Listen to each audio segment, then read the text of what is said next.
আসসালামু আলাইকুম রহমতুল্লাহি ওয়া বারাকাতুহু। সুপ্রিয় গাইস, আশা করি সবাই ভালো আছেন। আলহামদুলিল্লাহ আমি ভালো আছি। তো আজকে কিছু কথা বলবো আপনাদের উদ্দেশ্যে।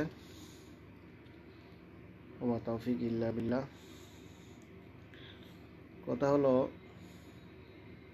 যে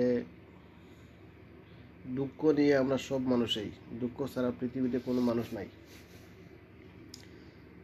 কিন্তু দুঃখের পরেও আমাদের, আপনারা বলবেন যে দুঃখের পরে আবার এমন কি সুখ আমাদেরকে দিলেন।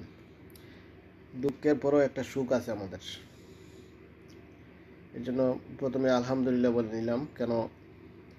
বিশাল আকারের একটা সুখটা হলো মুসা আলাইহিস সালাতু ওয়াস সালাম, আল্লাহ সুবহানাহু ওয়া তাআলা মুসা আলাইহিস সালামকে প্রশ্ন করেছিলেন, ও মুসা আলাইহিস সালাম, তুমি যদি আমার কাছে চাও তাহলে কি চাইবা? মুসা আলাইহিস সালাতু ওয়াস সালাম বলছিলেন, আমি যদি আপনার কাছে চাই সুস্থতা চাইব। সুস্থতা, বিশাল নিয়ামত সুস্থতা। আপনি দেখেন, অসুস্থ হইলে খাওয়া দাওয়া ঘুম কোনো কিছু ভালো লাগে না, ঠিক আছে? আর সুস্থ থাকলে দুনিয়ার সব কিছু করাই সম্ভব। এরপরেও আরেকটা সুখ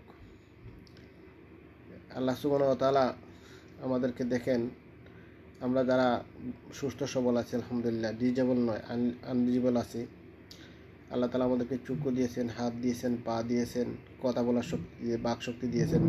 অনেকেই আছে কথা বলতে